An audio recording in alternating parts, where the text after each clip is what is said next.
Computer knowledge internal channel की तरफ का स्वागत है। नेटवर्क की इस वीडियोस के अंदर हम आगे बढ़ते हैं। कंप्यूटर नॉलेज इंटरनल चैनल के अंदर मैंने आपको पिछली वीडियोस में बहुत कुछ समझाया था। तो जैसे कि मैंने पिछली वीडियोस के अंदर मैंने आपको फिजिकल लेयर फंक्शंस बताए थे। फिजिकल लेयर समझिए, कनेक्टिंग मल्टीपल डिवाइसेस, हम कैसे कनेक्ट करते हैं हम। स्विच क्या है, स्विच टेक्नोलॉजी कैसे काम करती है, स्विच का कनेक्शन और भी बहुत सारे BNC कनेक्टर्स पुराने टाइप के जो कंप्यूटर कनेक्ट होते हैं BNC कनेक्टर्स के साथ। फिर RJ45 आया, ओके, इतनी टेक्नोलॉजी आई। तो इसके अंदर जो फिक्स हमारे RJ45 कर दिया गया, ओके, बहुत सारे मदरबोर्ड के अंदर। और फिर बाद में हमारा हब टेक्नोलॉजी, फिर BNC कनेक्टर को हटाते। जब पहली बार कंप्यूटर कनेक्ट किया गया था तो BNC यही केबल से कनेक्ट किया। फिर बस टोपोलॉजी आई, फिर बस टोपोलॉजी के बाद अलग अलग डिवाइसेस आने लगे, ओके, रिंग टोपोलॉजी। फिर हमारा ये स्विच टेक्नोलॉजी जिसके अंदर दो तरह के केबल आते हैं। तो BNC कनेक्टर्स क्या है, किस तरह से टोपोलॉजी, इन सभी वीडियोस को जाकर देख लीजिए। इन सभी की वीडियो जो है मैंने आपको बनाकर रखी हुई है नेटवर्क की प्लेलिस्ट के अंदर। पॉइंट टू पॉइंट टोपोलॉजी क्या है, मतलब कि तरीका क्या है, उसको हम कहते हैं टोपोलॉजी। फिर यहाँ पर मॉडेम वगैरह क्या है, यहाँ पर केबल या केबल की कनेक्टिविटी वगैरह समझाई थी मैंने आपको। आज मॉडेम की जगह पर आप DSL राउटर यूज़ करते हैं, ओके। तो अभी जो हमारा प्रोटोकॉल्स के बारे में चल रहा है, तो प्रोटोकॉल क्या है वीडियो जाकर देख लीजिए। वर्क क्या प्रोसेस वगैरह देख लीजिए वीडियो जाकर। TCP/UDP प्रोटोकॉल क्या है वो भी वीडियो जाकर देख लीजिए। नेटवर्क प्रोटोकॉल का पोर्ट का वीडियो देख लीजिए। इंटरनेट प्रोटोकॉल के बारे में आप समझ लीजिए क्या है और इंटरनेट प्रोटोकॉल की ज़रूरत है। IP एड्रेस का वीडियो जाकर देख लीजिए। IP एड्रेस क्या है, कि हमें IP एड्रेस की ज़रूरत पड़ती है, IP एड्रेस से क्या होता है, IP एड्रेस का इम्पोर्टेंट सिस्टम्स क्या होता है, वो मैंने आपको बताया था पिछली वीडियोस के अंदर। तो ये 6 वीडियो काफ़ी इम्पोर्टेंट है और इसी के हिसाब से आपका जो सिस्टम जो है आप समझ पाओगे, इंटरनेट समझ पाओगे, वरना आपको जो है प्रॉब्लम हो सकती है। आज हमारा जो है 7th नंबर पर IP वर्जन 4 इंट्रोडक्शन। आज इस वीडियो के अंदर हम देखेंगे IP वर्जन 4 क्या है। IP एड्रेस जो हमारा वर्जन 4 है उसका पूरा टोटल इंट्रोडक्शन मैं आपको देने वाला हूँ। IP वर्जन 4 किसे कहते हैं, IP वर्जन 4 के अंदर इस IP एड्रेस को पहली बार जब यूज़ किया गया था तो कैसे वो यूज़ किया गया था, बनाया कैसे गया था, ये आज हम समझेंगे, जानेंगे। तो जितने भी हमारे कंप्यूटर चल रहे हैं, जितने भी कनेक्शन चल रहे हैं, आज भी IP वर्जन 4 यूज़ कर रहे हैं हम, ओके। और हालांकि हमने IP वर्जन 6 जो है पहले से ही जो है 2003 के बाद जो IP वर्जन 6 जो है स्टार्ट हो चुका था। लेकिन पहले जब आया था तो IP वर्जन 4 आया था। और IP वर्जन 4 जैसे ही वो घटने लगा, उसकी जो है IP कम होने लगी, तो इंजीनियर्स ने स्टार्ट किया IP वर्जन 6 नेटवर्क के लिए। और 2003 के अंदर काफ़ी ये फेमस होने लगा। तो IP वर्जन 4 की टेक्नोलॉजी, IP वर्जन 4 की सिस्टम की टेक्नोलॉजी काफ़ी इम्पोर्टेंट है। IP वर्जन 4 जो है वो काफ़ी आज के टाइम के अंदर समझना जरूरी है। कोई भी आप कंप्यूटर कनेक्ट करें तो कोई ना कोई IP वर्जन 4 या 6 दोनों में से कोई ना कोई आपको जो है कनेक्शन करना पड़ेगा, ओके। IP वर्जन 4 का क्लास हम देखेंगे, समझेंगे कि IP वर्जन 4 के क्लास कितने कौन कौन से हैं। फिर हम देखेंगे कि IP वर्जन 4 की कैटेगरी देखेंगे कि ये पब्लिक IP के कौन सी होती है, कितने तरह की होती है। और फिर आगे देखेंगे कि प्राइवेट IP एड्रेस के कौन कौन सा है जो प्राइवेटली हमें मिलते हैं। फिर सबनेट मास्क देखेंगे, सबनेटिंग करेंगे, सबनेट क्या होता है, क्यों करना पड़ता है सबनेटिंग हमारा IP वर्जन 4 के लिए। फिर प्रेफिक्स वगैरह समझेंगे, ये भी हम देखेंगे। और सबनेट हम यूज़ कैसे कर सकते हैं ये भी हम देखेंगे। फिर प्रॉब्लम क्या है हमारे IP वर्जन 4 के अंदर, कुछ प्रॉब्लम्स आती है अगर मैं आपको बताऊंगा कि किस तरह से DSCP इन सभी टॉपिक्स को हम 1 बाय 1 IP वर्जन 6 के बाद हम आगे करते जाएंगे, ओके, ये सभी टॉपिक्स के बारे में। तो पिछली वीडियोस में मैंने आपको बताया प्रोटोकॉल क्या है, ये वीडियो जाकर देख लीजिए। इन सभी की जानकारी मैं आपको बता चुका हूँ, समझा चुका हूँ। फिर नेटवर्क प्रोटोकॉल की हिस्ट्री बताई थी, ये भी वीडियो जाकर देख लीजिए। तो अभी किस तरह से प्रोटोकॉल की ज़रूरत पड़ी थी, हमारी प्रोटोकॉल कॉन्सेप्ट कैसे बना था, किस तरह से कनेक्टिविटी शुरुआत हुई थी, टाइप्स कौन कौन से होते हैं प्रोटोकॉल्स के अंदर, बहुत सारे हर तरह की हमारे आस्की कोड वगैरह जो होती है। ओके, टीसीपी प्रोटोकॉल कैसे आया, यूडीपी कैसे आया, यूडीपी को टीसीपी कैसे बनाया गया, टीसीपी की खासियत क्या है, किस तरह से वो डेटा ट्रांसमिट करता है। ओके, पोर्ट वगैरह समझाया था, प्रोटोकॉल वगैरह फंक्शन पोर्ट वगैरह समझाया था। हर स्विचेस के अंदर जो भी कनेक्टिविटी होती है वो टीसीपी यूडीपी में से कोई ना कोई होता ही है। हमारे प्रैक्टिकल के अंदर बहुत सारे जो हमारे प्रोटोकॉल्स जो होता है वो बहुत होता है इम्पोर्टेंट। हमारा मेन इम्पोर्टेंट ये होता है कि आईपी एड्रेस होता है इंटरनेट के अंदर। आईपी एड्रेस क्या है ये वीडियो जाकर देख लीजिए, काफ़ी इम्पोर्टेंट होगा। ओके, वरना आपको समझ में नहीं आएगा, क्योंकि हर एक कंप्यूटर से कंप्यूटर कनेक्ट करना है तब भी आपको जो आईपी एड्रेस एंटर करना पड़ेगा, या तो फिर आपको ये डिवाइसेस के साथ कनेक्ट करते हो या इंटरनेट के साथ जोड़ते हो तो आईपी एड्रेस जानना जरूरी है। आईपी एड्रेस क्या होता है तो पिछली वीडियोस में जाकर देख लीजिए। पिछली वीडियोस में सब कुछ जो है आईपी एड्रेस की जो है क्यों यूज़ करते हैं, आईपी एड्रेस का क्या काम होता है, क्या इम्पोर्टेंस होता है, तो ये चीज़ जो है मैंने आपको ऑलमोस्ट जो है आईपी एड्रेस के बारे में बताना शुरू की हुई है, समझाने की कोशिश की है मैंने आपको। आज हम जो आईपी वर्जन 4 के बारे में समझेंगे काफ़ी डिटेल में। मैंने आपको थोड़ा बहुत पिछले वीडियोस में समझाया था, लेकिन आज इस वीडियो के अंदर काफ़ी डिटेल में आईपी एड्रेस के बारे में जानेंगे।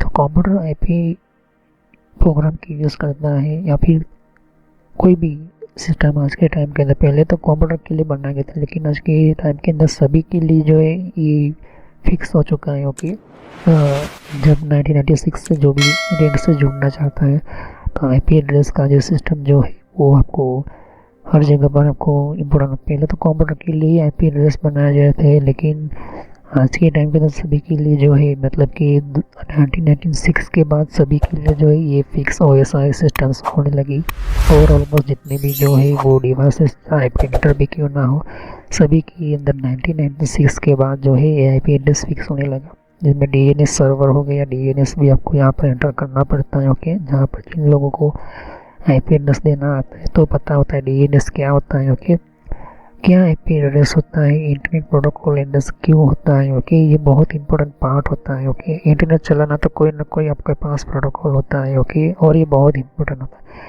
आईपी वर्जन 6 जो होता है वो क्यों यूज़ करते हैं, आईपी वर्जन 6 का काम क्या होता है, किस तरह से आईपी एड्रेस काम करता है, मैंने आपको बताया आईपी एड्रेसिंग वगैरह। ओके, तो समझो जानो इन सभी की वीडियोस जो है मैंने आपको कम्प्लीटली बता चुका हूँ, समझा चुका हूँ, सिक्योरिटी बता चुका हूँ, उसकी भी मैंने आपको बहुत कुछ ज़्यादा से ज़्यादा जो है मीटिंग में समझाने की कोशिश की है।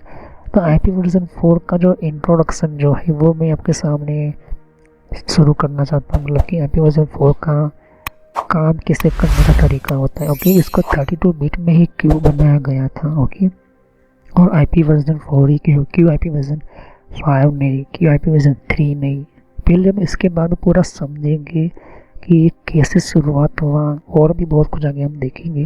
अभी तो इतना समझो कि जनरली जो भी आईपी वर्जन 4 लोग यूज़ करते हैं, ओके, जब भी कोई कंप्यूटर के अंदर पहले बार नेटवर्क चला रहे फिर नेटवर्क समझना चाहते हैं तो पहले आईपी वर्जन 4 ही सीखना पड़ेगा, उसके बारे में जानना पड़ेगा, फिर बाद में आप आईपी वर्जन 6 देख पाओगे। कहने का मतलब है कि आईपी एड्रेस आपको पढ़ना है, आईपी एड्रेस की समझ लेनी है तो उसके वर्जन को फॉलो करना पड़ेगा, मतलब इसके वर्जन को जानना पड़ेगा। तो जब पहली बार ऑपरेटिंग सिस्टम आई तो थी हमारा जो डॉस कमांड सिस्टम थी, उसी कमांड बेस सिस्टम के अंदर बहुत सारे प्रोटोकॉल्स प्रोग्राम्स बनाए गए थे, बहुत सारे लोग जो है बैकग्राउंड में चल सके इस तरह से।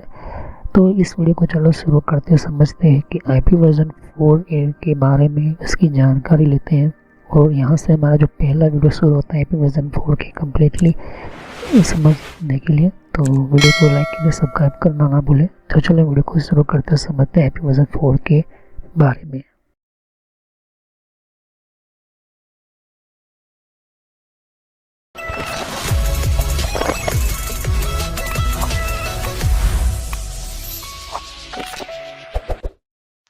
तो फ्रेंड्स, वीडियो शुरू करने से पहले मैं मैसेज देना चाहता हूँ कि इस तरह से आपको यूट्यूब में पहले आपके जीमेल से लॉगिन कर लेना है, मोबाइल हो तो मोबाइल से लॉगिन कर लेना है, यूट्यूब ओपन कर लेना है, या यूट्यूब की एप्लीकेशन आप ओपन कर सकती हो। ओके, यूट्यूब की एप्लीकेशन या फिर ब्राउज़र में इस तरह से आपको टाइप करना है नॉलेज इन ट्रेनर, ये इस तरह से आप इसको जैसे ही टाइप करोगे तो यहाँ पर आपको ये जो है आपको इस तरह से देखने को मिलेगा। ये चैनल है मेरी। ओके, अब इस चैनल के अंदर आपको ये जो देख सकते हो किस तरह का आइकॉन भी है और आपको इसके ऊपर इस तरह से कनेक्ट आपको क्लिक करना है। तो यहाँ पर कंप्यूटर नॉलेज चैनल का जो मैंने ये पुराना नाम है ये सोशल नॉलेज एंटरटेनमेंट, ये जो पुराना मेरा चैनल का नाम है, हालांकि मैंने बदला नहीं है क्योंकि आप कंफ्यूज ना हो। तो इस तरह से आप मेरे चैनल पर आ जाओगे। यहाँ पर बहुत सारे आपके कंप्यूटर की कोर्स की वीडियो मिलेगी और बहुत ही इम्पोर्टेंट और एडवांस लेवल पर जितना आप नॉलेज नहीं समझा होगा उतना ज़्यादा आपको सब कुछ मेरे चैनल पर मिल जाएगा। तो यहाँ पर जैसे ही नीचे स्क्रॉल डाउन करते हो तो बहुत सारे आपको अलग अलग तरह की आपको वीडियोस मिल जाएंगे। वीडियोस पर जैसे क्लिक करोगे तो और भी बहुत कुछ आपको देखने को मिलेगा। ओके, तो यहाँ पर हार्डवेयर, नेटवर्क, सॉफ्टवेयर, यहाँ तक कि एडवांस एथिकल हैकिंग और सर्वर की भी वीडियो लेकर आऊँगा। तो जितने भी प्लेलिस्ट है आपके सामने देख सकते हो, पहले सब्सक्राइब कर लीजिए। बेल आइकन पर क्लिक करके ऑल पर क्लिक करना है, जिससे कि जितने भी मेरी नई वीडियो होगी वो आप मिस ना कर दो और टाइम टू टाइम आपको पता चल जाए कि ये नई वीडियो जो है और नया जो भी कॉन्सेप्ट होता है, जो भी आपको सिखाने के लिए एक इम्पोर्टेंट पार्ट होता है, वो आपको मिल जाएगा। तो आपको सर्च इसी तरह से करना है कंप्यूटर नॉलेज और ट्रेनर के नाम से। ओके, तो जैसे प्लेलिस्ट पर आप क्लिक करते हैं तो आपको प्लेलिस्ट में बहुत कुछ आपको मिलेगा।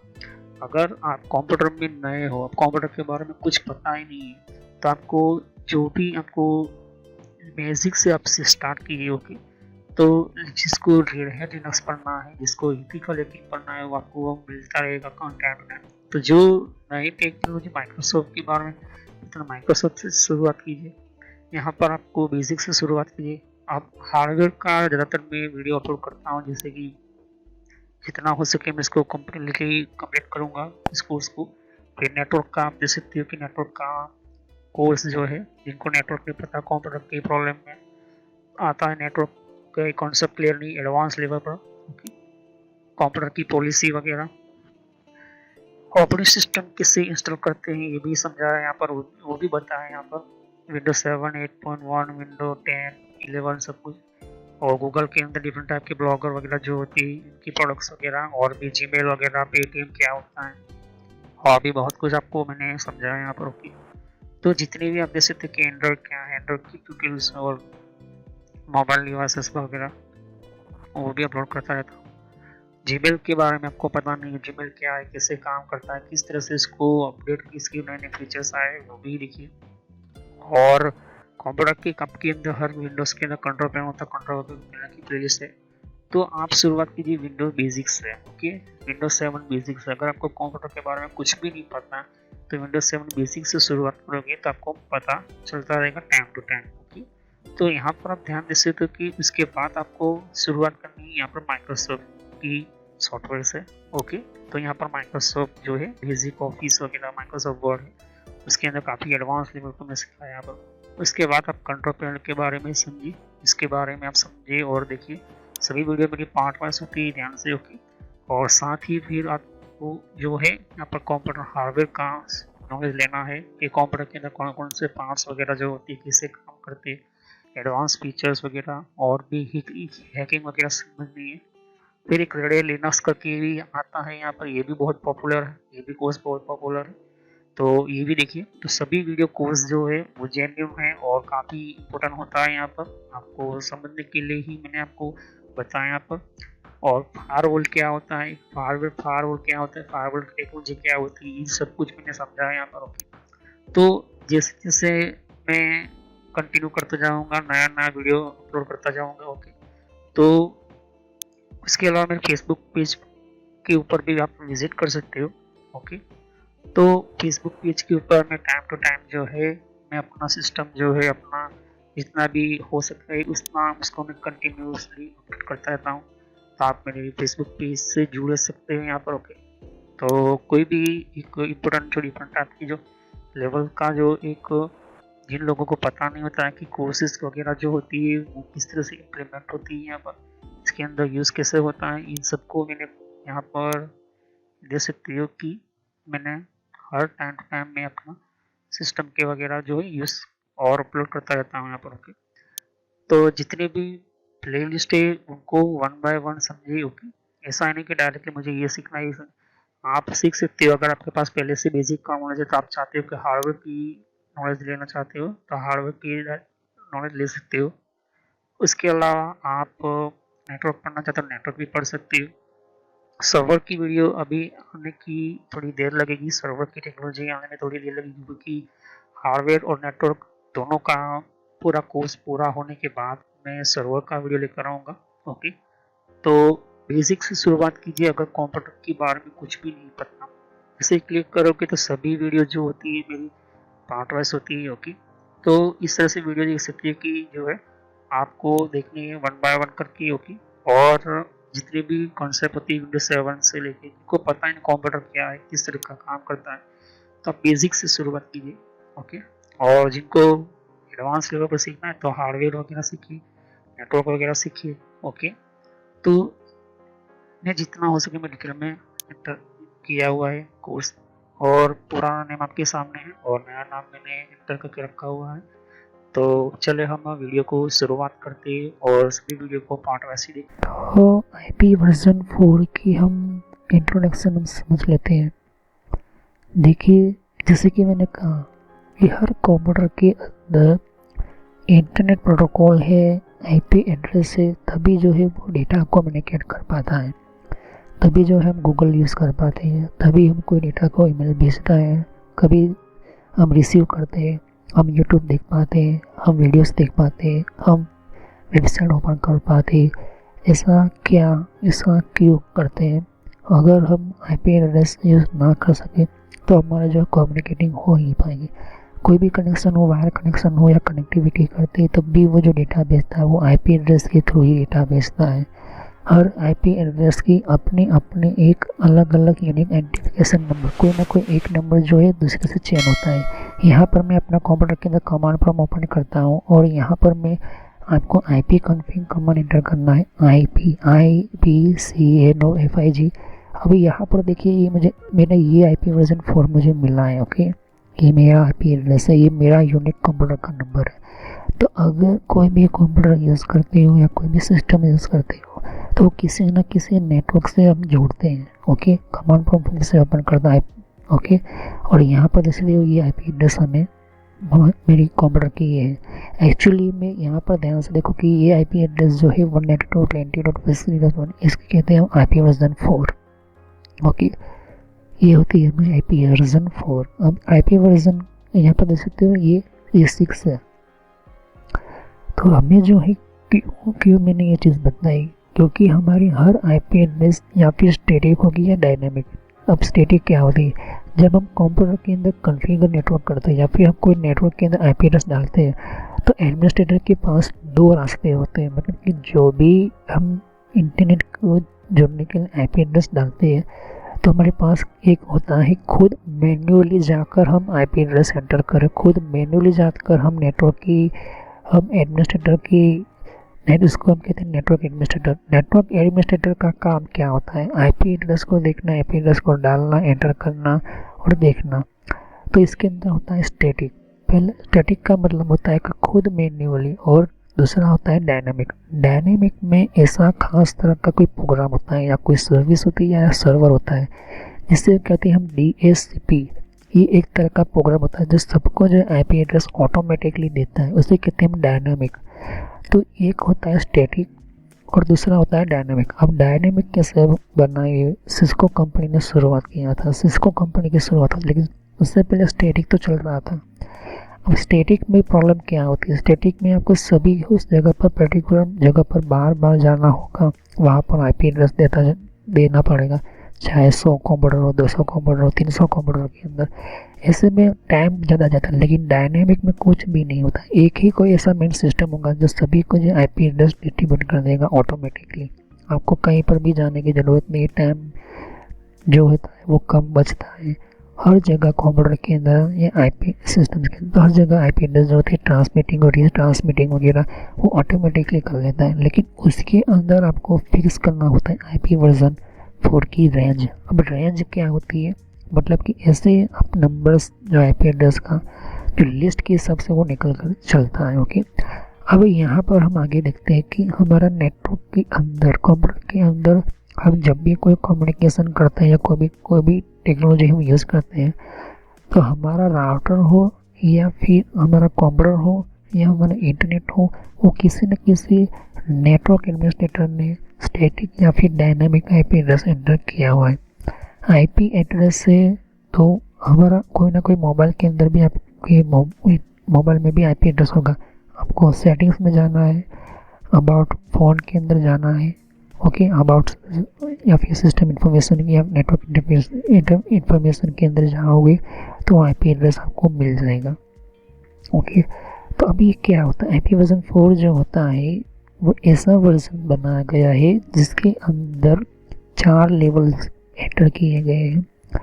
वो क्या है, देखिए पहले आईपी वर्जन 4 से पहले, ओके, जिसको ओएस, ये जो है आईपी वर्जन 4 ओएसआई लेयर में टीसीपी आईपी मॉडल में आता है। ओके, टीसीपी आईपी प्रोटोकॉल के अंडर में काम करता है। लेकिन उससे पहले ओएसआई मॉडल जो था, वो जो पुराने वाले कंप्यूटर जो थे वो कैसे होते हैं, आईपी एड्रेस यूज़ करते, लेकिन कभी कभी कनेक्शन कट हो जाता था, डेटा कंप्लीट ट्रांसफर नहीं होते थे, एरर नहीं मिलती थी, मतलब कि पता ही नहीं चलता था। तो आईपी वर्जन 4 को ऐसा फिक्स प्रोग्राम बनाया गया, ऐसा सेटअप बनाया गया 32 बिट का, क्योंकि उस ज़माने के अंदर इस तरह से ग्राफिक्स सिस्टम नहीं थी, ग्राफिक्स टेक्नोलॉजी नहीं थी, ग्राफिक्स का कोई भी एक माउस पॉइंट वगैरह नहीं होता था। उस ज़माने के अंदर पहले 8 बिट का, फिर 16 बिट का, फिर 32 बिट का प्रोसेसर आया। तो उस 32 बिट के अंदर हमारा ऑपरेटिंग सिस्टम भी 32 बिट की बनने शुरू हुई थी। ओके, 1968 के अंदर, लेकिन 1972 के अंदर आईपी वर्जन 4 को भी 32 बिट का बनाया गया। लेकिन प्रॉब्लम यहाँ पर आने लगी कि आईपी एड्रेस को कैसे बांटा जाए 32 भाग में। तो इंजीनियर ने कैलकुलेशन लगाया कि अगर हम कंप्यूटर तो बाइनरी में काम करते हैं तो पहले बाइनरी से शुरू करते हैं। तो उन्होंने बाइनरी में जो है हर बिट को 8-8 सेक्शन में बांट दिया। जैसे कि ये जो 8-8 सेक्शन के अंदर बांट दिया है, जैसे 4, 1 2 3 4, 8 चौका 32 हुए, मतलब 32 बिट सेट हो गए। अब इसको जो है डेसिमल वैल्यू में लाना है। ओके, तो उस डेसिमल वैल्यू में लाने के लिए बाइनरी की जो कैलकुलेशन जो है उसकी जो एक कनेक्शन बनाएगी कि हर बिट जो होती है वो 0 या 1 दोनों में से कोई एक होगी, कभी भी कोई एक जगह 2 नहीं ले पाएगा। ओके, तो 0 होगा या फिर उस सेक्शन के अंदर 1 होगा, दोनों में से कोई एक होगा। तो इस हिसाब से सभी के अंदर 2 नंबर रखे गए हैं। ओके, इसके बैकग्राउंड में जो है प्रोग्राम की गई है, इसके आस्की कोड और कुछ खास तरह की C++ और जावा प्रोग्रामिंग करके उसकी प्रोग्रामिंग की गई है। ओएसआई लेयर के अंदर से ही टीसीपी आईपी मॉडल बनना शुरू हुआ था। ओके, तो टीसीपी आईपी मॉडल जो था वो 1974 में सक्सेस हुआ और इंजीनियर ने इसको आईपी वर्जन 4 के अंदर काफ़ी इंट्रोड्यूस करवाया। अब यहाँ पर इन्होंने बहुत सारी चीज़ों को फेस करते हुए जो है ये पूरे इंटरनेट के लिए काफ़ी ऐसा समझो कि एक बहुत जेन्युइन तरीका माना गया है। आज के टाइम के अंदर भी जो है जिन लोगों ने इस आईपी एड्रेस को बनाया, जिस प्रोटोकॉल को बनाया, ये काफ़ी बेहतर तरीके से बनाया गया है, काफ़ी बेहतर तरीके से उसको डिज़ाइन किया गया है। तो जब कोई सिस्टम पहली बार जब बनती है तो वो तो थोड़ी बहुत जो होती है वो आधी अधूरी, लेकिन जब दूसरी बार बनती है तो उसकी प्रॉब्लम्स को ध्यान में रखकर बनाया जाता है। आईपी वर्जन जो था, आईपी एड्रेस जो था, इंटर प्रोटोकॉल था, उसको एरर नहीं मिलती थी, ना ही वो सबनेटिंग वगैरह कर पाती थी, ना ही वो फिक्स थी। लेकिन आईपी वर्जन 4 को जो है वो फिक्स किया गया है वर्जन 4 के अंदर, जिसको ओएसआई। तो एप्लीकेशन जो होती है, जैसे कि हमारा नोटपैड हो गया, उस टाइम के अंदर नोटपैड नहीं था, उस टाइम के अंदर सिर्फ TXT फॉर्मेट के अंदर तो जो डेटा बनता था, हम हेलो लिखते हैं या फिर कोई भी कनेक्टिंग करते हैं तो वो हमारा डेटा हुआ। अब उस डेटा जो होता है वो हमारा कमांड प्रॉम्प्ट के अंदर डेटा एंटर करते हैं। कनेक्टिविटी जो होती है वो कनेक्शन के अंदर हमारा सिस्टम जो होता है वो हमारा डेटा हुआ। अब डेटा जो हुआ है वो क्या है, एप्लीकेशंस के अंदर, तो हमारा कॉन्फ़िगरेशन जो होता है वो इम्पोर्टेंट। और ट्रांसपोर्ट क्या होता है, UDP है और हेडर होता है और दूसरा होता है यूडीपी डेटा हेडर होता है। ओके, तो टीसीपी है या यूडीपी है, ये यहीं पर चेक होता है। ओके, जिसको टीसीपी है या यूडीपी, तो यूडीपी लगा तब भी आपको ये हेडर लगता है। तो इस तरह से जो है उसकी ओएसआर लेयर की प्रोग्रामिंग काफ़ी बेहतर बनाई गई। ओके, उसके अंदर प्रोग्राम को अपग्रेड बोल सकते हो या फिर पावरफुल हमने इसके अंदर प्रोग्रामिंग इंजीनियर्स ने सेटअप किया। तो यूडीपी जो हेडर होता है ये समझता है कि कैसे हमारा डेटा जो है ट्रांसफ़र होगा, कौन से माहौल में या कौन से लेवल्स पर। आज के टाइम के अंदर जितनी भी सोशल वेबसाइट हो या जितने भी लोग सिस्टम जो यूज़ करते हैं वो किसी न किसी टीसीपी यूडीपी प्रोटोकॉल के हिसाब से ही जो डेटा ट्रांसफ़र होता है। पूरे वर्ल्ड में अगर कोई फाइल है या फोल्डर है जो भी आप यूज़ करते हैं, जो भी वेबसाइट ओपन करते हो, वो कोई ना कोई टीसीपी यूडीपी के अंदर आता है। लेकिन उसके साथ आईपी हेडर भी आएगा और फ्रेम हेडर भी आएगा। तो आईपी हेडर यहीं पर ही हमारे इंटरनेट का काम शुरू होता है, यहीं पर ही हमारा इंटरनेट प्रोटोकॉल शुरू होता है। तो यूडीपी का डेटा को ट्रांसमिट, लेकिन डेटा कब ट्रांसमिट होगा, जब आपका कनेक्शन बनेगा तब। तो कनेक्शन बनाने का काम आईपी हेडर का होता है, इंटरनेट का हेडर होता है। और नीचे जो होते हैं वो फ्रेम हेडर होती है।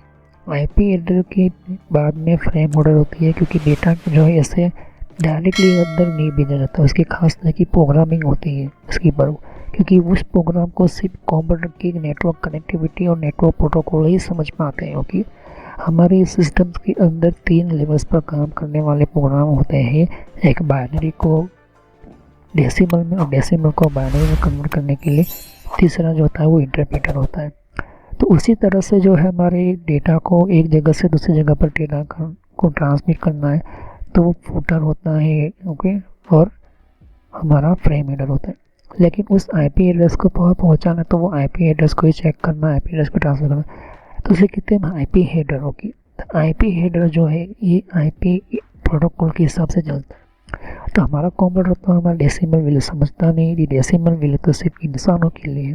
ओके, तो हमारे सिस्टम के अंदर ऐसे प्रोटोकॉल्स एंटर किए गए, ऐसे प्रोग्राम एंटर किए गए जो बैकग्राउंड में चलते हैं, जो हमारे ऑपरेटिंग सिस्टम के साथ चलते हैं। हर ऑपरेटिंग सिस्टम के पास ये प्रोग्राम एंटर किए गए, ये फिक्स है। तो इससे हमारा जो बाइनरी कोड जो होता है वो सीक्वेंस के हिसाब से जो है हमारे को हर डिवाइसेस के अंदर उसकी प्रोसेस की वैल्यू होती है। ओके, आगे भी जाके समझाऊंगा ये वैल्यू कैसे अलग हम करते हैं, तो वो एरर कैसे देता है।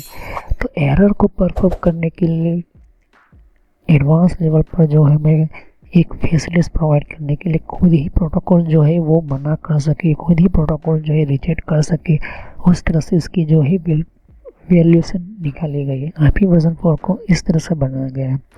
तो जो पुराना वाला आईपी एड्रेस था उसके अंदर ये ऑक्टेट तो थे, लेकिन वो जो है वो परफेक्ट तरीके से जो है वो डिज़ाइन किए गए नहीं थे, क्योंकि उसके अंदर जब डेटा ट्रांसमिट होती थी तो वो सामने वाले को कोई गारंटी नहीं होती थी कि उसको डेटा मिलना है या नहीं मिलना, और सिर्फ ये यूडीपी पर काम करता था, टीसीपी पर काम नहीं करता था। ओके, तो यूडीपी इस वजह से उस टाइम के अंदर फेमस हुआ था 1968 के लेकर 1971 तक। ओके, 3 साल तक की। लेकिन प्रॉब्लम बहुत होती थी, क्योंकि कोई गारंटी नहीं होती थी। कभी कभी डेटा ट्रांसमिट हो जाता था, कभी कभी डेटा ट्रांसफ़र नहीं होता था, कभी कभी डेटा आधा अधूरा मिलता। अगर आप कोई हेलो भी लिखते हो कमांड डोज कमांड सिस्टम्स के अंदर, तो वो जो है डोज कमांड के अंदर वो आप सामने वाले को कुछ अलग स्पेलिंग निकल कर आती थी, मतलब कि डेटा जो है आगे पीछे होता था। ओके, चेंज होते थे स्क्वेयर सिंटैक्स वगैरह। तो ऐसा भी ये प्रॉब्लम होने के कारण फिर यहाँ पर प्रोग्राम के अंदर, सिस्टम के अंदर काफ़ी सुधार किए गए उसकी ऑपरेटिंग सिस्टम के बैकग्राउंड के प्रोटोकॉल्स के अंदर। तो उसको हम बीट फॉर्म में ज़्यादातर ध्यान में रखा कि ये बीट जो होती है वो चेंज नहीं होनी चाहिए। अगर एक बार फिक्स हो चुकी है तो, और अगर फिक्स हो चुकी है तो वो जो है ऐसी तरह से एंटर होनी चाहिए जो हम उसकी रेंज की कैपेसिटी होती है। तो बीट जो होती है हर जगह पर 255 255 255 इसकी रेंज है। अगर 8 बीट की हम पूरी सीक्वेंस को देखें तो यहाँ पर वैल्यू निकल के आती है 255। ओके, यहाँ पर 192 लिखा हुआ है, तो 192 का लास्ट आगे जाके कैसे होगा। तो हमारी जो कॉन्फ़िगरेशन होती है इसकी बीट वैल्यू, तो यहाँ पर इंजीनियर्स ने 2 पार्ट कर दिए। नेटवर्क की बीट अलग होनी चाहिए और होस्ट की बीट अलग होनी चाहिए। उन्होंने नेटवर्क को पहले आइडेंटिफिकेशन किया कि कंप्यूटर जो है नेटवर्क को पहचानता नहीं है। ओके, हमारा एक कंप्यूटर से दूसरे कंप्यूटर जब ज्वाइन होता था, फिर तीसरा, जब पहली बार बस टोपोलॉजी बनी गई थी तो यहाँ पर यूडीपी हेडर के अंदर ये प्रॉब्लम आना शुरू हुई थी। ओके, तो आईपी वर्जन 4 के अंदर टीसीपी आईपी प्रोटोकॉल जो था वो अब एंटर होना शुरू हुआ। ओके, टीसीपी प्रोटोकॉल जो है मैंने आपको समझा था कैसे काम करता है, लेकिन पहले यूडीपी आया फिर बाद में टीसीपी आया, ऐसा डायरेक्टली नहीं आया। यूडीपी का काम यही है कि डेटा सीधा ट्रांसफ़र करो, चाहे वो डेटा सामने वाले को मिले या ना मिले, या फिर उसकी कोई गारंटी नहीं होती थी, क्योंकि कनेक्शन जो ऐसा बनता था कि ये कनेक्शन ऐप का कनेक्शन तो बना लेता था, लेकिन उस डेटा का जो एक गारंटी लेनी होती है जब ट्रांसमिटिंग करते वक्त, वो ये यूडीपी प्रोटोकॉल नहीं लेता था। तो ये जो आईपी एड्रेस का जो काम जो है ये सीधा हमारा प्रॉब्लम यहीं पर होता था, क्योंकि कभी कभी एरर मिलती थी, कभी कभी कनेक्शन लॉस हो जाता था, कभी कभी कनेक्शन जो है वो रिसीव नहीं हो पाते थे, कभी कभी डेटा मिल भी जाता था तो अच्छी तरह से पहचान नहीं पाते थे कि अगर यहाँ पर नेटवर्क लिखा तो सामने कुछ और लिखा हुआ होता था। ओके, मतलब कि लेटर आगे पीछे हो जाते थे। ओके, तो ऐसा ना हो इसलिए इसको जो है सीक्वेंस में सेटअप किया गया, उसके जो 4 ऑक्टेट बनाए गए आईपी वर्जन 4 के अंदर, और उसको जो 32 बीट के अंदर रखा गया। उस टाइम के अंदर भी 32 बीट होती थी, ऐसा नहीं, लेकिन आईपी को उतना परफॉर्मिंग बनाने के लिए बैकग्राउंड में ऐसी कौन सी ऐसी प्रोसेस जो है जो जानबूझकर जो है हमारे डेटा को बिगाड़ रही थी। तो यहाँ पर 2 इंजीनियर्स ने यहाँ पर टीसीपी आईपी प्रोटोकॉल को बेहतर बनाने के लिए प्रोग्राम स्टार्ट किया गया था। तो यहाँ पर टीसीपी आईपी डीओडी मॉडल 1974 को इंट्रोड्यूस किया गया। अब उसी के अंदर ही आईपी वर्जन 4 नाम दिया गया। आईपी वर्जन 4 एक ऐसा डेटा, ऐसा कम्युनिकेटिंग सिस्टम जिसके अंदर आपको एरर के भी मैसेज मिलते हैं। जहाँ पर कनेक्शन लॉस होता था आपको लिखा होता है कनेक्शन लॉस है। तीसरी बार जैसे गलत आईपी एड्रेस देते तो वो भी रॉन्ग बताएगा। और चौथा, कंप्लीट सही ढंग से आपका डेटा एक जगह से दूसरी जगह पर लिखा हुआ है। आईपी लिखा है तो आपको सामने आईपी ही मिलेगा, अगर आपने लिखा है हेलो तो सामने भी हेलो ही मिलेगा। उस तरह से उसको जो है आईपी एड्रेस की डिज़ाइनिंग की गई, और ये प्रोग्राम जो था वो 1974 के अंदर सक्सेसफुल रहा और बताया गया। अब ये कैसे होता है, देखिए कोई भी कनेक्शन जो होता है तो वहाँ पर इंजीनियर्स ने देखा कि ओएसआई मॉडल्स के अंदर यहाँ पर गलत बहुत चीज़ें हो रही है, जहाँ पर हम आईपी एड्रेस मैक एड्रेस की, तो ये जो है हमारा डेटा तो कंप्लीट सामने वाले कंप्यूटर बना, लेकिन बीच में जब डेटा ट्रांसफर होता है एक जगह से निकला हुआ डेटा सीधा जो है वो दूसरी जगह पर रिसीव जब होता है। देखिए ये ओएसआई लेयर से, ओएसआई लेयर की वीडियो मैंने बना कर रखी है। एप्लीकेशन लेयर किसे कहते हैं, प्रेजेंटेशन लेयर किसे कहते हैं, session layer, transport layer, network layer किसे कहते हैं, डेटा लिंक किसे कहते हैं, फिजिकल लेयर किसे कहते हैं, सभी की मैंने जानकारी दी हुई है। तो जब डेटा हम ट्रांसफ़र करते हैं कम्प्लीटली तो रिसीव होता है फिजिकल से। ओके, लेकिन डेटा भेजना है तो आपको कोई ना कोई एप्लीकेशन के अंदर आपको डेटा बढ़ाना पड़ता है, कोई ना कोई फोल्डर या फाइल को ऑन करने के लिए आपको कोई ना कोई जो है ऑपरेटिंग सिस्टम ऑन करनी पड़ती है, फिर आप सॉफ्टवेयर ओपन करते हैं, डेटा बनाते हो, चाहे वो छोटे छोटा नेटवर्क की आपका नोटपैड भी क्यों ना हो, नोटपैड के अंदर या तो फिर कोई भी, लेकिन जैसे डेटा भेजते हैं तो ये 3 लेयर बहुत इंपॉर्टेंट होते हैं। ये 3, physical layer, data link layer, network layer. Transport layer का तो काम क्या होता है कि ये डेटा को ट्रांसफ़र करना है, वो बात की बात है, लेकिन ये 3 लेयर ही हमारे आईपी एड्रेस के लिए काफ़ी इंपॉर्टेंट होते हैं। ओके, और इसी को ही हमें जो है सिस्टम के अंदर एंटर करना पड़ता है। ओके, तो यहाँ पर मेन चीज़ जो चीज़ होती है वो आईपी वर्जन 4 काम करता है। आईपी एड्रेस हमेशा नेटवर्क लेयर पर काम करते हैं, ये चीज़ आपको ध्यान में रखनी होती है। और मैक एड्रेस जो होता है वो डेटा लिंक लेयर पर काम करता है। तो यहाँ पर आईपी एड्रेस की जो प्रोग्रामिंग जो थी वो एडवांस के अंदर रखी गई। उसकी जो सॉफ्टवेयर के अंदर, उसकी फाइल्स के अंदर कोडिंग को जो है बेहतर बनाने के लिए जो है एक्स्ट्रा कोड एंटर किए गए, कि पहले जो है आईपी एड्रेस की सीक्वेंस चेक की जाएगी, ये वैल्यू चेक की जाएगी, फिर उसके सामने वाले सिस्टम को चेक किया जाएगा और उसके आईपी एड्रेस को लगा जाएगा। इस तरह से पूरे वर्ल्ड के अंदर, चाहे आज के टाइम के अंदर भी देख लो, ये प्रोसेस, इस इतने स्टेप मैंने बोले हैं अभी, उसी तरह से जो है वो काम करता है। ओके, अगर गलत आईपी एड्रेस डालोगे तो उसी वक्त ही आपका जो है वैल्यू जो है एरर देगा, आपका सिस्टम जो एरर देता है। वो भी बताऊंगा आगे जाके, मैं प्रैक्टिस भी करके बताऊंगा, प्रैक्टिकल ही बताऊंगा। तो अगर आप ध्यान से देखो कि पूरे वर्ल्ड के अंदर जो भी आप इंटरनेट की वेबसाइट ओपन करते हो, वो बैकग्राउंड में आईपी एड्रेस निकलता है। इवन हम एक कंप्यूटर से दूसरे कंप्यूटर के अंदर, जब पहले बार 1971 के अंदर एक कंप्यूटर से दूसरे कंप्यूटर का डेटा भेजा गया तो सीधा इसी तरह से ही भेजा गया था। एक कंप्यूटर से दूसरे कंप्यूटर को कोक्सियल केबल BNC कनेक्टर से कनेक्ट किया, वायर से कनेक्ट तो किया, लेकिन कम्युनिकेशन नहीं हो पाता था। तो इसके लिए ही हमने OSI मॉडल बनाया था 1968 के अंदर। ये ऑलमोस्ट जो था वो बन चुका था, लेकिन 1971 या 1970 आगे 1 के साथ साथ जो है वो कम्युनिकेशन के लिए सक्सेस रहा था। लेकिन IP वर्जन 4 का जो मतलब IP एड्रेस का जैसे जैसे इसका सिस्टम बढ़ने लगा, मतलब कि अब एक कंप्यूटर से दूसरे कंप्यूटर में कनेक्शन तो किया, लेकिन 2 से 4 होने लगी, 6 होने लगी, तो उसके अंदर अब प्रॉब्लम आने लगी, क्योंकि ये मल्टीपल सिस्टम को वो सपोर्ट नहीं कर पाता। जैसे कि स्विच है, देख सकते हो, अब स्विच के अंदर हम ये देख सकते हो 3 कंप्यूटर कनेक्ट किए गए, लेकिन हमारे एक कंप्यूटर से दूसरे कंप्यूटर को उस टाइम के अंदर हम रिंग टोपोलॉजी यूज़ करते थे, बस टोपोलॉजी यूज़ करते थे, मैश टोपोलॉजी यूज़ करते थे। ये जो है स्विच जो स्टार टोपोलॉजी का यूज़ करता है।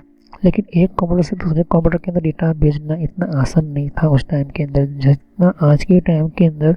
स्विच के अंदर हम वायर डाला और बहुत सारे जो भी जैसे जैसे हमारा सिस्टम होता है वो हम कनेक्शन करते जाते हैं ये स्विच के अंदर। देखिए, तो ये जो एक्चुअली में होता क्या, एक इंट्रोडक्शन हम करते हैं। हम अपना सिस्टम के अंदर एक स्विच के लिए जो भी सिस्टम नया इंटर होगा तो वो अपना स्विच जो है अपना एक ब्रॉडकास्टिंग इंट्रोडक्शन का एक डेटा भेजता है। ओके, इंट्रोडक्शन का मतलब ऐसा समझो कि उसका मैक एड्रेस को चाहिए होता है। ओके, कभी भी मैक एड्रेस के बिना स्विच जो है वो डेटा यूजफुल नहीं हो पाएगा। कहने का मतलब कि अगर हमारा कोई भी सिस्टम है या कोई भी हमारा सिस्टम का नेटवर्किंग होता है, ये मेन चीज़ होती है स्विच। ओके, सो सेंट्रलाइज डिवाइस जो होता है वो हमारा इम्पोर्टेंट होता है, TCP मॉडल, TCP कनेक्टिविटी। तो ये जो स्विच जो है कभी भी डेटा कभी भी ऐसे नहीं होता है। ओके, वो जो है वो हमेशा TCP पर मॉडल पर ज़्यादा ध्यान देता है। तो उसे कहते हैं 3-वे हैंडशेक। पहले वो रिक्वेस्ट भेजेगा, फिर सामने वाला रिस्पॉन्स करेगा, फिर वो एक्नॉलेजमेंट भेजता है, फिर बाद में आपका बैक टेबल स्विच के अंदर एंटर हो जाता है। लेकिन स्विच तो डेटा लिंक पर काम करते हैं, डेटा लिंक पर, लेकिन हमें तो इंटरनेट चाहिए होता है, तो वो होता है राउटर, ISP। ओके, कभी भी जो सिस्टम जो होती है ये ऐसा डिवाइस होता है राउटर, जिसके अंदर इंटरनेट प्रोटोकॉल जो होता है वो फिक्स होता है, चाहे फिर वो VoIP फोन भी क्यों ना हो। ओके, ये देख सकते हो, ये VoIP फ़ोन है, इंटरनेट पर यूज़ होने वाला फ़ोन है, इंटरनेट के ऊपर कनेक्टिविटी करने वाला वो फ़ोन है। तो ये चीज़ जो होती है वो उसके बैकग्राउंड के अंदर चलने वाले प्रोग्राम। ओके, बैकग्राउंड के अंदर किए हुए चेंजेस IP एड्रेस की सिस्टम के कनेक्शंस के अंदर, तो वो बाइनरी बिट कोड की फिक्स वैल्यू होती है। वो आगे जाके बताऊंगा कि किस तरह से बाइनरी कोड के अंदर जो है वो फिक्स वैल्यू IP वर्जन 4 के अंदर, अभी इंट्रोडक्शन दे रहा हूँ। तो IP वर्जन 4 जो है 1974 में बेहतर तरीके से जो इसको बनाया गया है, एरर देना, फ्लो कंट्रोल करना और भी बहुत सारे जो फीचर्स जो है उसके अलग अलग प्रोग्राम एंटर किए गए। अब ये सामने देख सकते हो 10.145.25.3। जिनको IP एड्रेस की नॉलेज है वो कह देगा कि कौन से क्लास का IP एड्रेस है और ये किस तरह का IP एड्रेस है, उसका सबनेट मास्क क्या होगा। तो ये क्लास A का IP एड्रेस है और इसका सबनेट मास्क क्या निकलेगा, 255.0.0.0.0 इस तरह से होगा। ओके, तीसरा आप देख सकते हो 20.167.25 फिर आप तीसरा देख सकते हो 170.10.25.19.192.165.95 ये देख सकते हो। अब इनमें से 170 वाला क्लास B का IP एड्रेस है, ये देख सकते हो, ये और ये क्लास C का IP एड्रेस है। अभी क्लास C का IP एड्रेस है, लेकिन आपको पता होना चाहिए कि ये पब्लिक है या प्राइवेट। ओके, इस तरह से कैसे पता चल जाता है? क्योंकि IP एड्रेस जो होते हैं, ओके, कोई भी IP एड्रेस होता है वो ऐसे डायरेक्टली हेलो या कोई भी कम्युनिकेटर का डेटा नहीं भेजता है। आप एक कंप्यूटर से दूसरे कंप्यूटर को हेलो भी लिखते हो तो कंप्यूटर के लिए 0 और 1 ही होगा। ओके, आपका IP एड्रेस भी कंप्यूटर के लिए 0 और 1 ही होता है, क्योंकि हमारा प्रोसेसर, रैम, मदरबोर्ड सभी जो है वो बाइनरी कोड पर काम करते हैं। तो सीधी सी बात है, IP एड्रेस भी जो है बाइनरी कोड में ही होगा। तो बाइनरी से डेसिमल में चेंज करने के लिए हमारे खास तरह के प्रोग्राम ही होते हैं जो बैकग्राउंड में चलते हैं। तो यहाँ पर दो कंप्यूटर कनेक्ट ही दे सकते हो, ये हाई भेज रहा है, दूसरा हेलो भेजता है। कनेक्शन कंप्लीट होने के बाद ही आप डेटा भेज सकते हो। कनेक्शन कंप्लीट नहीं है तो आप जो है डेटा नहीं भेज सकते हो। ओके, तो कंप्लीट कनेक्शन होने के बाद ही आप किसी को हाई या हेलो भेजते हो, और वो भी same as it is data जो है वो। तो इसी का काम होता है इंटरनेट प्रोटोकॉल, इसी को ही कहते हैं। तो पहले हमारा इंटरनेट प्रोटोकॉल सक्सेसफुली कनेक्शन बनाता है, कनेक्टिविटी बनाता है, कनेक्शन बनाता है। उसके बाद ही जो है हमारा कंप्यूटर के अंदर हमारा कोई भी डेटा हम भेजते हैं तो हमारा ट्रांसमिट होता है। तो IP एड्रेस पूरे वर्ल्ड के अंदर बहुत इंपॉर्टेंट होता है। चाहे किसी भी जगह पर कोई भी डेटा यूज़ करते हो, कोई भी सर्वर यूज़ करते हो, कोई भी टेक्नोलॉजी यूज़ करते हो, IP एड्रेस के बिना जो है वो यूज़ नहीं कर सकते हो। हर कोई भी डिवाइस है जो इंटरनेट से जुड़ना चाहते हैं, छोटा सा एक कंप्यूटर से दूसरे कंप्यूटर के अंदर भी, घर में भी आप बैठे हो मोबाइल से मोबाइल ज्वाइन करते हो, तब भी IP एड्रेस यूज़ करना ही पड़ेगा, क्योंकि उसकी जो मेन तरीका IP एड्रेस से ही है। वाईफाई चलाते तब भी IP एड्रेस चाहिए होगा। तो ये एक्चुअली में इंटरनेट प्रोटोकॉल जो होते हैं वो OSI मॉडल का ही एक पार्ट है। ओके, तो हमारा जो होता है जैसे कि ये सोर्स है, और सोर्स मतलब कि इंटरनेट हमें देता है, तो वहाँ से जो बाइनरी कोड में ही हमारा डेटा आता है। ओके, ये बाइनरी कोड को एक्चुअली में ऐसा देखो कि 3 तरह की हमारी लेवल पर हर डेटा, हर सर्विसेज, हर डिवाइसेस काम करता है। एक तो हमारा बाइनरी सिस्टम हो गया, दूसरा बाइनरी में से डेसिमल में डालना, और तीसरा डेसिमल वैल्यू का जो है हमारा सिस्टम के अंदर बाइनरी को चेंज करना। ये चीज़ तरह की होती है। तो नेटवर्क लेयर के कारण ही हमारा एक जगह से दूसरे जगह पर डेटा ट्रांसफ़र होता है और कम्युनिकेशन सक्सेस होता है। तो यहाँ पर जितने भी केबल देख रहे हो कनेक्शन हो रहे, जितने भी कंप्यूटर कनेक्ट है, इन सभी के अंदर कोई ना कोई IP एड्रेस जुड़ा हुआ है। ओके, तो IP एड्रेस के बिना पहले ही आप वायर कनेक्शन कर दो तब भी जो है वो IP एड्रेस लेना पड़ेगा। ओके, ये फिजिकल कनेक्शन हो गया। फिजिकल कनेक्शन मतलब कि यहाँ पर आपका फिजिकल लेयर का काम खत्म हो गया। ये फिजिकल, इसको हम टच कर सकते हैं, देख सकते हैं, लेकिन IP एड्रेस को आप टच अपने हाथों से टच नहीं कर सकते। ये प्रोग्राम सिस्टम हो गई। ओके, आप केबल को अपने हाथों से छू सकते हो, केबल को अपने हाथ से देख सकते हो, लेकिन IP एड्रेस को अपने हाथों से छू नहीं सकते, वो प्रोग्राम है। तो उसी के लिए जो हम OSI प्रोग्राम बनाते हैं पूरे वर्ल्ड के अंदर, ISP इंटरनेट सर्विस प्रोवाइडर या जो भी IP एड्रेस बनते हैं वो IANA के कारण होता है। IANA एक ऐसी ऑर्गेनाइजेशन से जो उसके साथ और भी सब दो ऑर्गेनाइजेशन होती है, वो आगे जाके समझाऊंगा IANA क्या होती है। लेकिन इन ऑलमोस्ट जितने भी जहाँ पर जितने भी IP एड्रेस डिस्ट्रीब्यूट होते हैं वो IANA के अंडर में आते हैं। ये 1996 से पहले से ही उसने जो स्टार्ट की हुई थी। क्योंकि तो पूरे वर्ल्ड के अंदर जो भी इंटरनेट चल रहे या कम्युनिकेशन हो रही है, जो भी हमें IP एड्रेस हम इंटरनेट के साथ सीधा कनेक्शन करते हैं, तो वो कैसे मिलता है? IP एड्रेस के कारण ही मिलता है।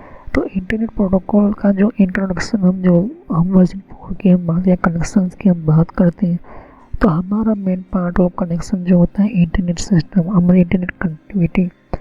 जब तक हमारा कंप्यूटर या कनेक्टिविटी या कनेक्शन से वो यूँ कहें कि हमारा सिस्टम जो होता है उसके बिना कभी भी आप यूज़ नहीं कर पाओगे। ओके, तो हमारा जो सिस्टम होता है, हमारा जो नेटवर्क जो होता है, हमारा जो भी कनेक्शन, जो भी वायर हम डालते हैं, ओके, ये कनेक्शन हम करते हैं, जितने भी कनेक्टिविटी कनेक्शन जो होते हैं वो हमारा मेन इंपॉर्टेंट होता है। हर कनेक्शन के अंदर हमारा जो IP एड्रेस आपको एंटर करना पड़ता है। ओके, बिना आईपी एड्रेस के आप स्विच के अंदर चाहे वायर कनेक्टेड किया हो या वायरलेस किया हो या सर्वर कनेक्ट किया हो या कोई भी कनेक्शन किया हो, इन सभी के अंदर 4 आईपी एड्रेस बहुत होते हैं। एक आईपी एड्रेस, दूसरा होता है सबनेट मार्क, तीसरा होता है गेटवे, चौथा होता है डीएनएस आईपी एड्रेस। ओके, लेकिन डीएनएस के बिना आप चला सकते, सर्वर नहीं है तो आप इसके बिना भी आप चला सकते, लेकिन 3 चीज़ें गेटवे, आईपी एड्रेस और सबनेट मास्क होता है।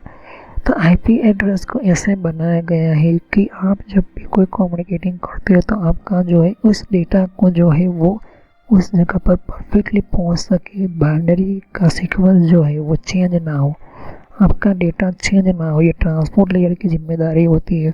तो ट्रांसपोर्ट लेयर जो होता है वो डेटा को भी एरर मिले या एरर की रिक्वायरमेंट या रिक्वेस्ट के हिसाब से जो है कंट्रोल करके उसको फिक्स करे, उस तरह से जो है OSI का TCP IP मॉडल, जिसको DoD मॉडल बोलते हैं, उसको बनाया गया। तो OSI लेयर के अंदर पहले से ही जो है 95% उसने जो प्रॉब्लम सॉर्ट आउट कर दी, लेकिन 99% जो प्रॉब्लम सॉल्व की थी वो TCP IP वर्जन 4 के अंदर काफ़ी बेहतर हमें देखने को मिल जाता है। ओके, तो एक कंप्यूटर के अंदर जो डेटा निकलता है दूसरे कंप्यूटर के अंदर वो डेटा कंप्लीट मिलना चाहिए, वरना वो कंप्यूटर जो ये समझता है कि डेटा जो है वो परफेक्ट नहीं है तो वो करप्ट हो जाता है या तो फिर हमें जो डेटा मिलता नहीं है। तो हमारा जो भी हमारा कंप्यूटर हो या मोबाइल हो या जो भी हमारा डेटा का सिस्टम है या कोई भी कनेक्शन हमें वायर से किया हुआ है, तो वो वायर से किया हुआ कनेक्शन जो होता है वो सही ढंग से वहाँ पर पहुँचे, या वायरलेसली हो। वायरलेसली मतलब कि वायरलेस से भी कनेक्ट किया है तब भी जो है वो प्रोटोकॉल के हिसाब से चले। ओके, मतलब कि डेटा जहाँ से जितना 5 MB का निकला है आपका कंप्यूटर का डेटा, तो सामने वाले को वो same as it is 5 MB का ही डेटा मिले। ओके, तो बीच में जो भी प्रोटोकॉल या प्रोग्राम आते हैं, जो भी डेटा को ले जाने के लिए प्रोग्राम लगते हैं या IP एड्रेस लगते हैं, वो सीक्वेंस भी चेंज ऑटोमेटिकली जो है सिस्टम यूज़ कर। यहाँ पर स्विच देखते हो, स्विच में देख सकते हो कि कहाँ पर कैसे डेटा भेजना है। तो स्विच के अंदर भी TCP IP का प्रोग्राम होता है, जिसके अंदर फिजिकल लेयर, डेटा लिंक और ट्रांसपोर्ट लेयर तीनों होती है। ओके, तो हमेशा स्विच जो होती है, लेयर 2 स्विच की हम बात करें तो वो डेटा लिंक पर काम करती है, ज़्यादातर मैक एड्रेस बनाती है, मैक एड्रेस पर काम करती है।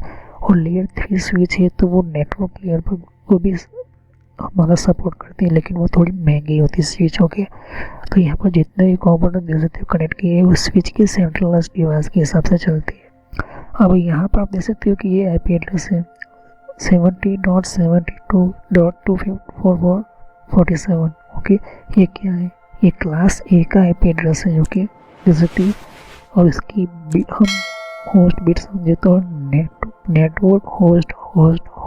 ओके, तो 70 जो है वो नेटवर्क की बीट गिनी जाएगी, ये नेटवर्क क्लास A की IP एड्रेस है और बाकी की होस्ट होगी। ओके, आगे जाके समझाऊंगा मैंने ये क्या बोला है। ओके, लेकिन अभी इतना समझो कि हर IP एड्रेस की आइडेंटिफिकेशन मतलब पहचान जो होती है वो प्रोटोकॉल के अंदर उसकी बैकग्राउंड में हुई फाइल के अंदर होती है। आप देख रहे हो हाई लिखा है, हेलो लिखा है, तो हेलो लिखा है तो हेलो जो भी लिखा है उसकी जो जैसे तो ये पैकेज बनकर निकल कर रहा है दूसरे कंप्यूटर के अंदर ज्वाइंट होकर इस तरह से ट्रांसफ़र होते हैं, तो इसे कहते हैं पैकेज स्विचिंग। ये देखो ये डेटा आपका गया पैकेज के अंदर और इस तरह से जो है सेगमेंट में छोटे छोटे पीस में निकल कर वो दूसरे कंप्यूटर के अंदर चले जाते हैं, वही सेम एज इट इज़ आपको मिलता है।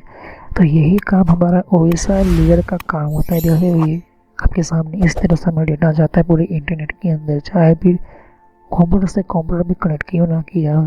ओके, ये देख रहे हैं आपके सामने ये स्विचेस देख सकते हो, ये जो है सिस्को की 2960 का मॉडल नंबर है।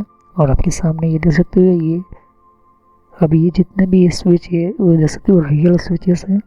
ये ईथरनेट पोर्ट है, ये ईथरनेट कनेक्शन है RJ45। यहाँ पर देख सकते हो कितने पोर्ट, और ये जो है फाइबर कनेक्शन की लाइन है, फाइबर सिस्टम है, फाइबर टेक्नोलॉजी। ये भी जो है बाइनरी कोड पर ही काम करती है। ओके, तो इन सभी जो है ये कैसे होती है आपके सामने जैसे फाइबर डिवाइसेस है, ये सभी डिवाइसेस है जो डिजिटलाइजेशन या फिर डिजिटल प्रोग्रामिंग अपनी अपनी कैपेसिटी के हिसाब से जो डेटा को ट्रांसमिट करते हैं।